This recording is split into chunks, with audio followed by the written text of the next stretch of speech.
The Tea Party has shaken up American politics with its relentless push for limited government and financial accountability.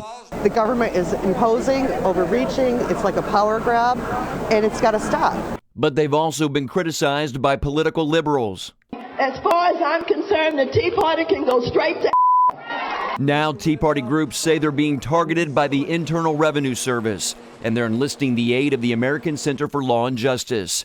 The ACLJ is representing about 20 Tea Party groups against the IRS and what they believe is an attempt to intimidate and silence the Tea Party during an election year.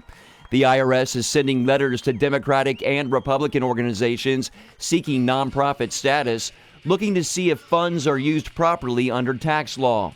Chief Counsel of the ACLJ, Sekulow, says many of the questions asked by the IRS fall well outside its authority. The questionnaires want organizations to provide all communications with legislative bodies, describe membership criteria, and describe the nature of the relationship with any candidate for public office. Sekulow says the ACLJ is prepared to take the IRS to court. The ACLJ is also calling for congressional oversight hearings. The 501c4 tax-exempt organizations of Democrats have raised considerably less money than Republican organizations in the same category. The New York Times reports that Democrats have been pressing the IRS to investigate the tax issue.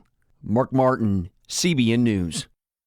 Well, it's shocking. You know, Nixon was criticized terribly for using the IRS to go after his enemies. Could this be happening now? Sekulow, General Counsel of the American Center for Law and Justice, is with us. Jay, what is the IRS doing with these Tea Party groups? Well, what they're doing, Pat, is violating the First Amendment. They're asking for the membership lists of a number of these groups. They're asking for direct and indirect communications to people that are state legislators or federal members of Congress. They're asking for information. They want a curriculum vitae for board of directors, not just who they are. They want a CV. They want a resume of their board members. They want a detailed listing of how you determine members and what organization those members might be also members of. Sounds like McCarthyism to me, and I tell you what it is. I was and you know this, Pat, I was a lawyer for the Chief Counsel's Office of the Internal Revenue Service. This letter, look, some of the questions they ask are legitimate. Those we will answer on behalf of our clients. Those that are not legitimate will be getting a response that says this information is protected by the First Amendment, and there'll be a brief going along with it. And these cases that support our position, Pat, date back to the 1950s. It's the NAACP line of cases where the government tried the same thing. They wanted membership lists. They wanted data. They wanted who did you communicate with? And the Supreme Court unanimously said that is intimidation. That violates the First Amendment. You know, a 501c4, I mean, these people don't make any money, so the tax exemption is meaningless for them. But a C4 is permitted. It is a lobbying organization. That's what the whole thing is about. And they say, tell us what legislators you've talked to. That's outrageous. You're exactly right, Pat. Those are conversations they're supposed to have. Here's what you've got, and you got to look at the timing of this. These applications for exemption were sent, some of them as long as 2 years ago. And during that 2-year period of time, most of these groups heard nothing. Then all of a sudden, you know, a week before Super Tuesday, IRS letters like this start going out all over the country. By the way, we think there's hundreds of these. This tells you that this is a coordinated effort, certainly by the IRS, and it's an attempt at intimidation. What we're going to do is respond to appropriate questions and object to those that are not, and demand that they get the recognition that they are entitled to under the law. Jay, have you got the fingerprints of the White House on any of this? Well, you can't tell it's the White House. The timing of this thing is so, as you said earlier, Pat, it's just so bizarre. That's why I want oversight hearings from Darrell Iss's committee and also Senator Grassley in the United States Senate. We're asking for oversight hearings in both legislative bodies because we want to know who came up with this. Why did you have these applications sitting for years and then all of a sudden you decide right during an election you're going to send out these letters, which frankly for these small Tea Party groups, pretty intimidating. You know, to comply with, I calculated, Pat, to comply with one of these letters could take upwards of 7,000 pieces of paper. 7,000 pieces of paper. So this is an intimidation technique.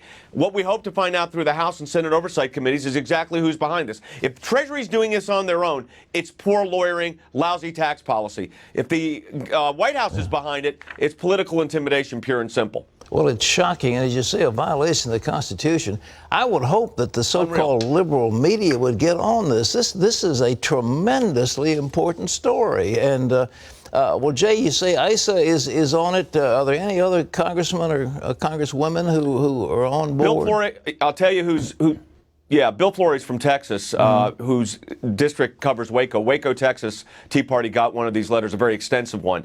He's kind of leading the charge on the House side of this. Pat, you said something about the media here. I will say this. The New York Times ran with this story yesterday. AP did something on it before we got involved in it. I think The Hill's doing something today. But let me take it a step further. I haven't heard a peep. You know, they keep saying, well, some liberal groups have gotten letters too. Where are they?